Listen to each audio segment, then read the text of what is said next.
On the 19th of May 1571, 74 Ottoman siege guns fired a thunderous barrage at the sturdy walls of Famagusta, the last stronghold of the Venetian Republic on the island of Cyprus.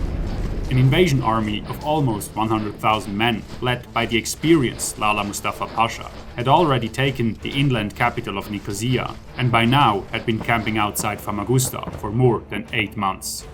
The town was cut off completely and supplies began to run low, but the defenders put up a fierce fight, firing back at the Ottomans and meeting them in the trenches whenever possible. All the more, the Ottomans were determined to finish the job and bring the formidable fortress to its knees, and with it, the whole of Cyprus. Before we continue, we'd like to mention that this video was made possible by our collaboration with NordVPN, the sponsor of this video. One reason for you to partner up with Nord is the flood of advertisements that come your way on the internet and social media. It's easy to accidentally click on something dubious. Before you realize that there is a cyber attack behind a seemingly normal advertisement, you already downloaded a malicious program. The owner of a website often doesn't even notice this so-called malvertising, and reputable websites such as BBC News, Reuters, and the New York Times have been affected in the past. To protect yourself against such attacks, we recommend the threat protection feature of NordVPN. It not only blocks annoying and dangerous ads, but also warns you about dangerous links and protects you from unwanted tracking. Click on the link in the description now and get NordVPN cheaper than ever. Now you can get 1 month for free, on top of a huge discount on a 2-year subscription. Risk-free thanks to the 30-day money-back guarantee.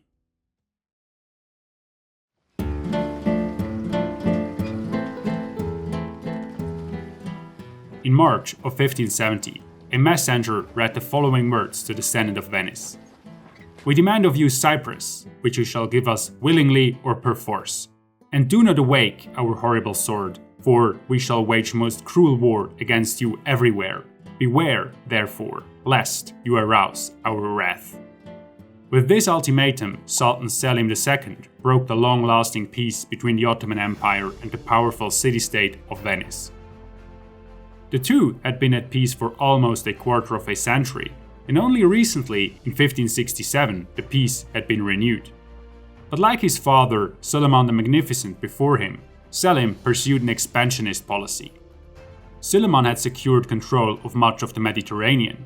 In 1565, he attempted to conquer the island of Malta, the home of the Knights Hospitaller, and a stepping stone to mainland Europe, but he failed. In 1567, Selim II laid eyes on Cyprus. This was an obvious target for further expansionist ambitions, not only because of its strategic value, but also because of its rich resources.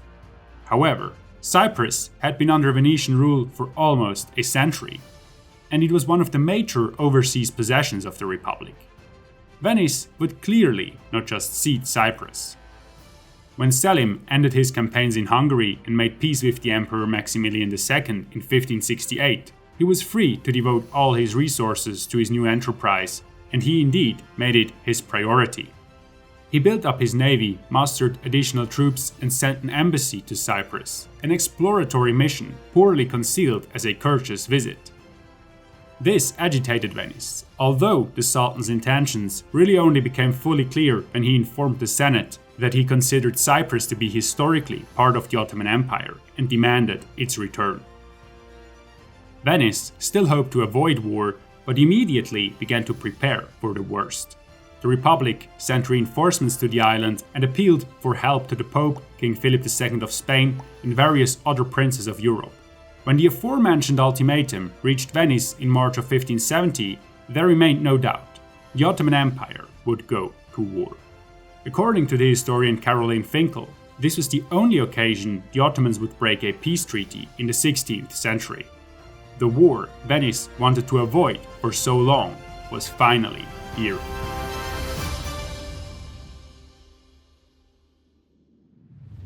It was obvious to everybody that Cyprus couldn't resist on its own for long. The island was very exposed and depended on all sorts of supplies from the outside, for example, gunpowder. In addition, its location at the doorstep of the Ottoman Empire made it very difficult to support it from the west. there was no time to lose, since any help from Venice had to cross 2,400 kilometers of largely Ottoman-controlled waters.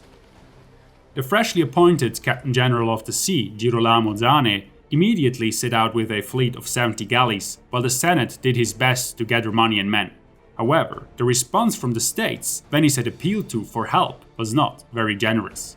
The Holy Roman Empire, Poland, France, and Portugal all found an excuse, and the Knights of St. John only sent 5 ships, of which 4 were intercepted just after leaving Malta.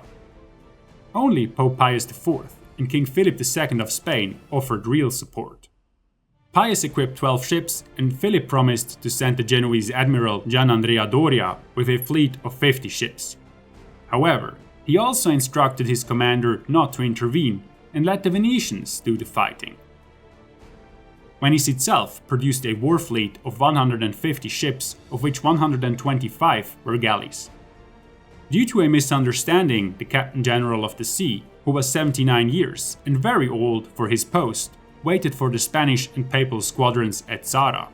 There, several epidemics and waves of desertion decimated Zane's numbers even before he sailed to Corfu on the 12th of June. There, he learned that the Papal squadron under Marcantonio Colonna was waiting at Otranto.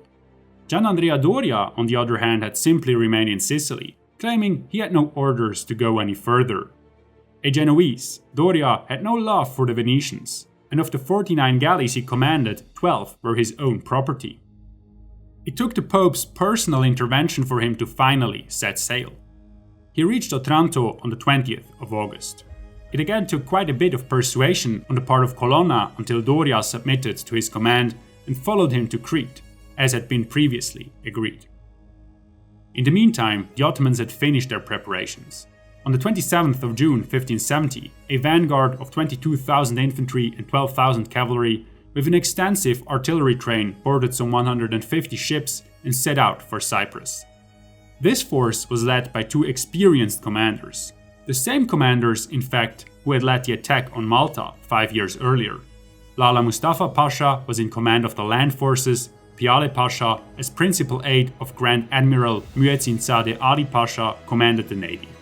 After a few days, the Ottoman invasion force landed at Limassol, sacked it, and then set ashore the land army and artillery in Larnaca Bay. The defenders were very nervous about the arrival of the Ottomans and heatedly debated their strategy. In the end, they decided not to attack the Ottoman army in the field, but to withdraw into the 2 major fortresses of Nicosia and Famagusta. There, they wanted to wait for the relief fleet. Both fortresses had been improved recently, as the fear of the superior Ottoman siege capabilities had caused an epidemic of fortress building in the Mediterranean, as the historian Christopher Duffy calls it. The medieval walls of Nicosia, the inland capital of Cyprus, had been pulled down completely and replaced by a 3-mile wall, fortified with 11 strong bastions. Famagusta's defenses weren't really uniform, as several engineers had worked on it, but Duffy stresses the fact that Famagusta too had been modernized and was a state-of-the-art construction. Both were formidable fortresses, and the defenders believed that holding them and winning time would be their best chance. However, this cautious strategy also benefited the Ottomans, who could land and make camp at Salines without any opposition. From there, Lala Mustafa sent a blind monk who had been captured to Nicosia with another ultimatum. Either the Venetians would cede Nicosia voluntarily, or the Sultan's wrath would destroy the city's defenders. He received no answer, and when more Ottoman reinforcements arrived on the mainland on the 22nd of July, the conquest of Cyprus began.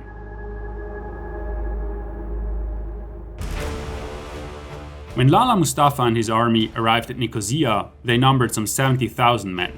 The Pasha set up artillery south and southeast of the city, opposite the bastions of Tripoli, Davila, Costanzo, and Podocataro. The sheer size of his army shocked the defenders.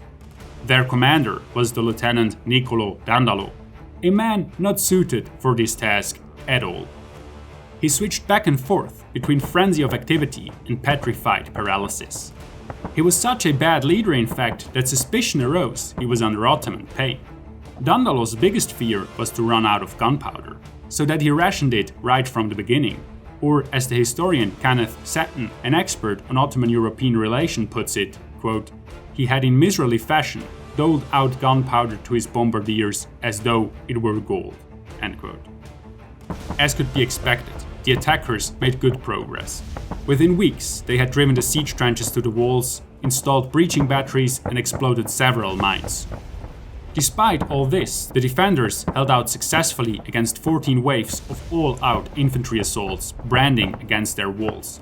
The defenses only became dangerously close to being taken when Lala Mustafa was informed of the delay of the relief fleet in late August, and convened all troops securing the fleet and the island to join the siege. 20,000 fresh Ottoman soldiers took part in the last assault. Against this force, the depleted defenders were helpless. The Janissaries, the Ottoman elite infantry, broke through at the Tripoli and Constanzo bastions, and although resistance continued in the city, Nicosia fell on the 9th of September 1570.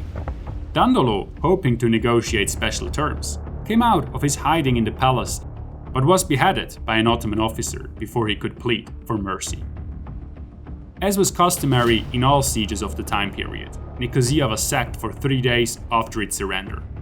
The Ottoman soldiers allegedly found the richest spoils since the conquest of Constantinople over 100 years earlier. All Venetian soldiers who had defended the city were put to death. In the meantime, the Venetian relief army had finally met the Spanish and Papal ships on Crete. But the negotiations about how to proceed had been dragging on for weeks. Again, it was Doria who opposed any action. This time, he was apparently concerned about the battleworthiness of the Venetian ships, and then suddenly reminded his allies of the fact that he had orders to return to Spain before the end of the month, while also bickering over several minor issues. Combined with the general discord about the strategy, Doria's reluctance caused negotiations to drag on until mid-September. Only then, the fleet of more than 200 ships departed for Cyprus. When they replenished their reserves on the island of Castellorizzo, however, devastating news reached them. The Ottomans had already landed and Nicosia had fallen to a vicious assault. Those commanders who genuinely wanted to support Cyprus gave in, and the fleet turned around. The relief attempt ended in a disaster. Before any dust could settle on Nicosia, the Ottomans continued their offense.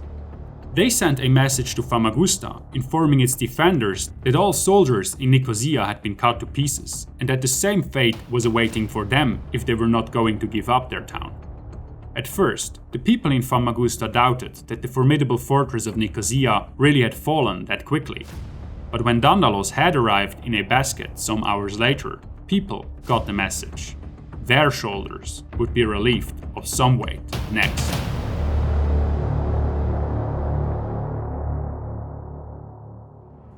After a long march across the island, the Ottomans arrived at Famagusta on the 17th of September.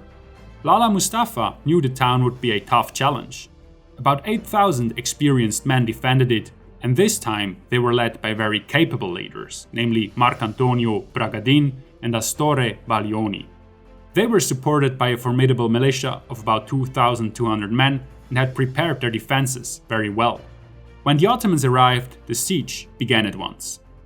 Lala Mustafa Pasha knew that the main concern of the defenders was hunger. He thus ordered his men to camp south and west of the city, opposite the Great Ravelin, the Gate of Limassol, the bastions of Santa Napa, Andruzzi, Camposanto, and the Tower of the Arsenal. From these positions, they patrolled the region to prevent supplies from being brought to the town. This worked quite well. Supplies were melting away slowly yet steadily. Still, the garrison pursued a very active defense, covered the Ottomans with a constant barrage, and frequently launched sorties. More than once, even carrying the fight into the siege camp. This went back and forth all winter. In the meantime, Venice made every effort to get help to Cyprus as quickly as possible. But the war with the Ottomans had plunged the Republic into severe supply issues. There was a serious lack of grain, the fleet was in disorder, and there was also a shortage of money. On the diplomatic front, the Christian alliance that was proposing to reconquer Cyprus was still far from concrete. Because of the general frailty of the situation, they ordered Zane's successor, Sebastiano Venier, who was also already 74 years old and had little experience in naval warfare, to send help from Crete. He immediately had Marco Querini, the Venetian captain of the Gulf, prepare a squadron of 4 sailing ships with men and supplies and a 12 galleys escort. Once the fleet approached Famagusta in January, Querini set up a trap for the Ottoman ships, which were blocking the harbour. He had the sailing vessels head directly for the port, while he stayed close to the shore with the galleys. When the 7 Ottoman vessels assailed the transports, he emerged from cover and ambushed them. The cannons of his galleys damaged 3 of the enemy ships so badly that they had to retreat. At nightfall, the sailing ships entered the harbour and delivered 1,700 soldiers, food and powder. Querini stayed in Famagusta for about 3 weeks. The adventurous commander, quote, raged like a corsair through neighbouring waters, destroying some Turkish forts and capturing several ships, end quote. When he left on the 16th of February, the town was amply provisioned, and both ranks and morale of the defenders were filled. In spring of 1571, Lala Mustafa picked up the pace. By now, the besieging army numbered almost 100,000 men, and the Ottomans had ferried everything they needed to the island to begin the next phase of the siege. At the end of April, Mustafa Pasha moved parts of the Ottoman camp to the south of the town, requested additional artillery from Nicosia, and ordered his workers, about 40,000 in total, to the shovels. They dug approaches and seps, that is trenches running in a zigzag line, which would allow his men to get closer to the walls safely. At the end of the month, they also began to build artillery platforms. On the 19th of May, they finished several of them and began their bombardment in earnest. 74 cannons thundered against the town. At first, most of their shots were not aimed at the walls, but at the city itself to demoralize the people. This happened quite often in sieges, as it was much more effective than pounding against the sturdy walls designed exactly to withstand such bombardments. The defenders' answer was very similar and very effective. They shot several artillery platforms to pieces, destroyed a lot of Ottoman guns, and killed many an Ottoman soldier. In fact, their artillery was so effective that it impacted the morale of the attackers. Lala Mustafa had to dial it down a notch and pull his men back, while his artillery continued the bombardment of Famagusta for 3 more days. After this, the Pasha sent an envoy to the town offering terms. Baglioni declined, and the envoy turned around under the mockery and insults of the men on the walls. However, their confidence didn't match the situation at all. The ongoing barrage had indeed demoralized the defenders, and despite the additional supplies brought by Querini, they were running out of powder and food by June. On the 8th of June, the attackers reached the counterscarp and began to fill in the ditch. They focused their attack on the southern wall and, despite the rocky ground, dug several mines. The defenders had no choice but to take to the same hard labor and dig countermines. But despite all efforts, the Ottomans came ever closer.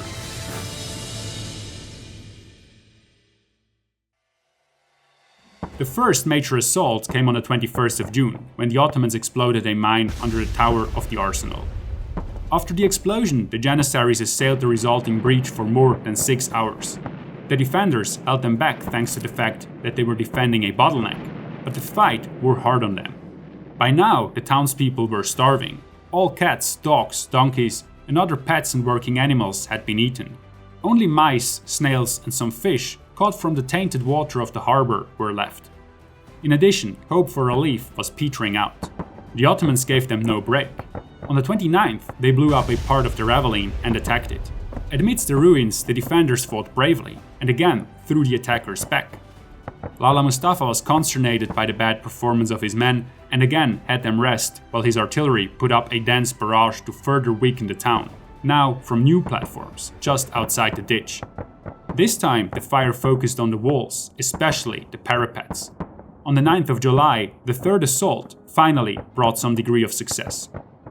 The Ottomans assailed the Santa-Nepa bastion, and again the Ravelin. This time they took it by storm. Having secured this advanced position, they targeted the Limassol gate behind it, and in a fourth assault on the 14th of July, charged it. The defenders, commanded by Baglioni, met them in the ditch, where fierce hand-to-hand combat ensued. The heavily armed Venetians were outnumbered, but they stood their ground.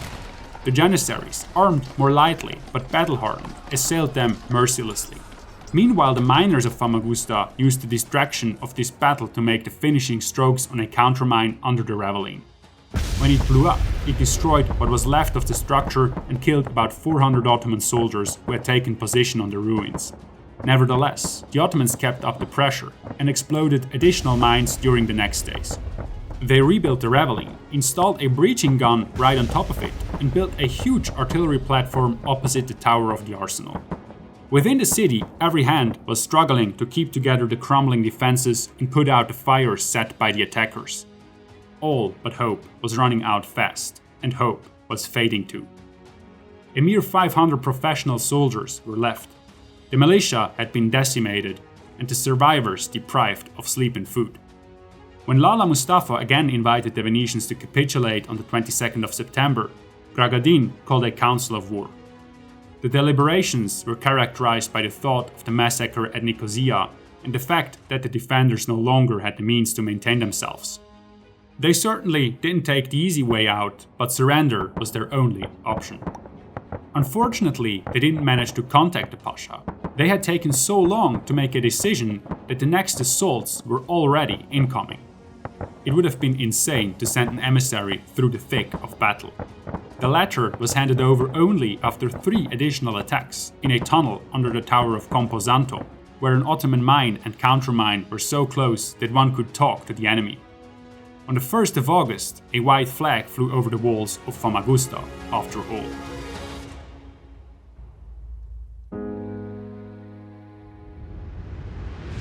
The terms of peace were surprisingly generous, given that the garrison had resisted so long and caused Lala Mustafa so much trouble.